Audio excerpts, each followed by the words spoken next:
As the holiday season approaches, Moscow has said that there is no plan for Christmas and New Year's truce with Ukraine. Deja vu. French fans rejoice after reaching their second World Cup final in a row, beating Morocco 2-0 in the semis. Floods, snow, delayed flights and tornadoes. Europe and the US deal with extreme weather.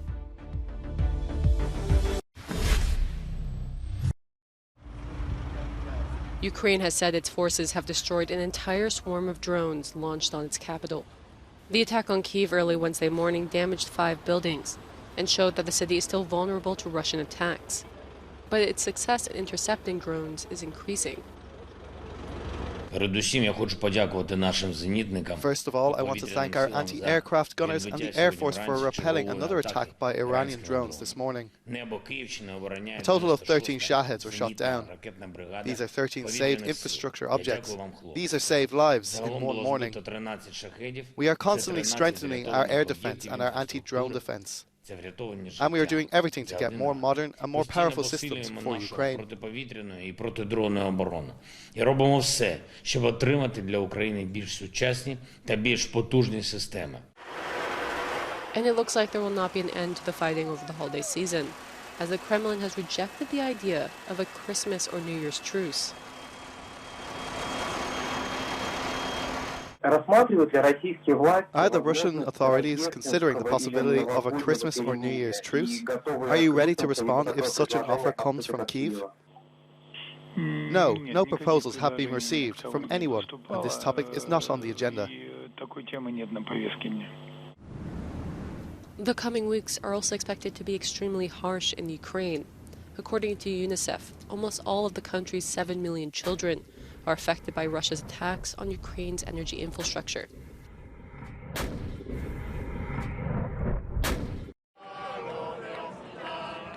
France will join Argentina in the World Cup final after beating a defiant Morocco side 2-0 in Doha. Flying out for the game was French President Emmanuel Macron, who had nothing but praise for Les Bleus. Speaking to reporters after the match, Macron said that this is manager Didier Deschamps' third final, and he wins them. You know what? There's never 2 without 3. So Deschamps is there with his baraka and his talent. We will win it. We will bring the World Cup home. Now that Morocco's fairy tale World Cup run has come to an end, in which the Atlas Lions became the first ever African nation to reach the semifinals, the stage is now set for a finals clash between 2 powerhouse footballing nations, the 2018 champions France against perennial favorites Argentina. The marquee matchup also pits 2 of the game's biggest stars against each other. On one side, you have 35-year-old superstar Lionel Messi. The 7-time Ballon d'Or winner is still seeking his first World Cup title. He's going to try to capture that against one of the game's brightest, youngest stars, his 23-year-old PSG teammate Kylian Mbappe, hoping to lead Les Bleus to their second straight World Cup championship. As the final whistle blew, thousands of French fans spilled onto the streets of Paris and other cities to celebrate the victory. It's France's second consecutive time reaching the World Cup final, and they will be hoping to add a 3rd star to their jersey.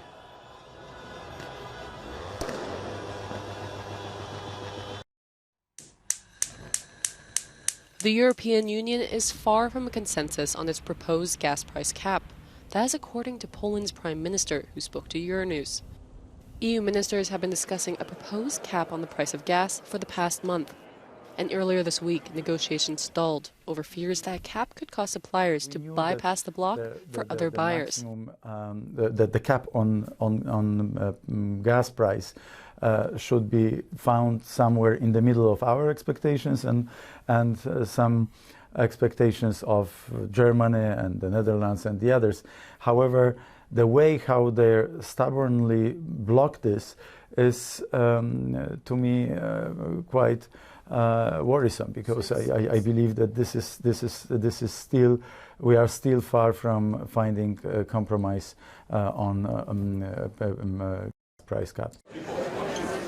The initial plan put forward a price cap of 275 euros per megawatt, with some ministers calling for the level to be lowered to around 200 euros per megawatt. The European Council is set to meet again on Thursday.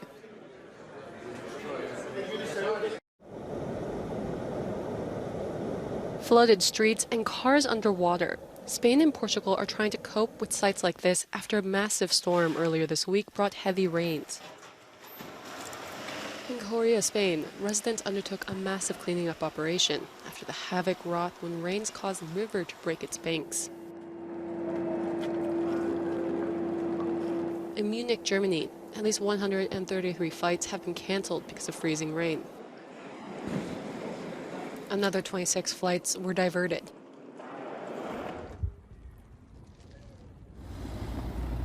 Meanwhile, in Sweden's capital, Stockholm, the streets are covered in snow, just a little over a week before the holiday season.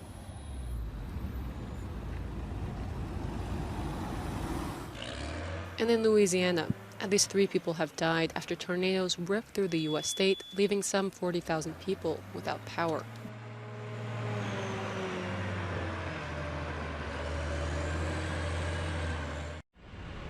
Shares in Europe and Asia fell on Thursday after the Federal Reserve warned of more interest hikes following its latest increase. On Wednesday, the US Central Bank raised its benchmark rate half a point to reach the highest level in 15 years.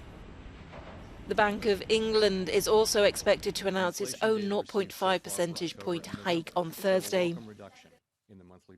Federal policymakers forecast the rate will reach a range of 5 to 5.25% by the end of 2023.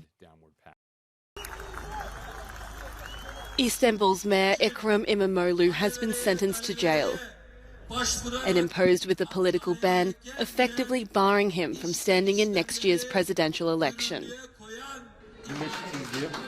İmamoğlu has long been seen as a strong potential challenger to President Recep Tayyip Erdogan.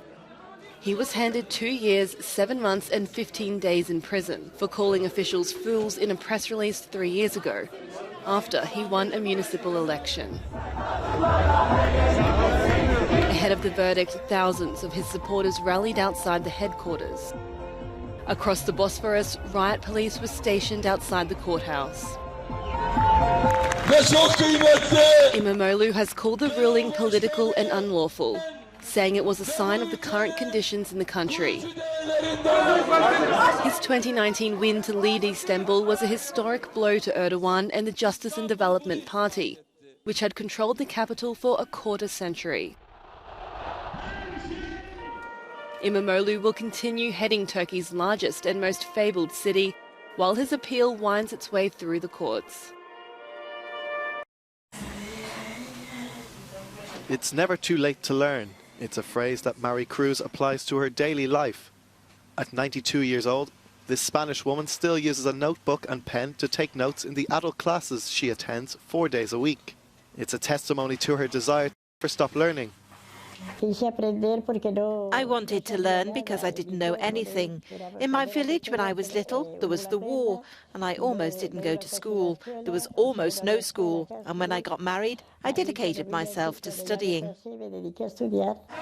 And now she attends this centre, one of 70 adult education centres in Madrid, and her classmates are full of admiration.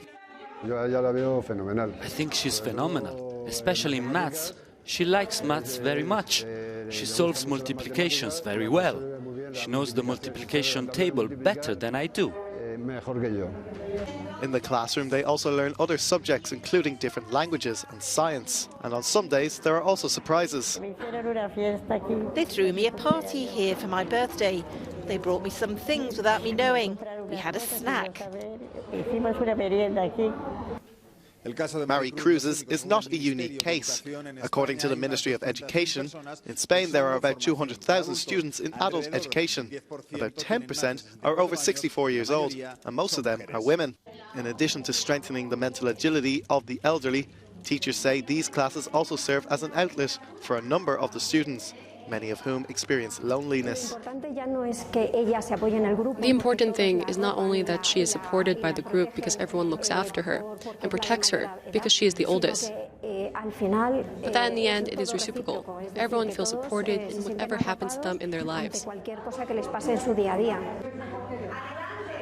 This year, UNESCO has received the commitment of 140 countries to make the right to lifelong education a reality.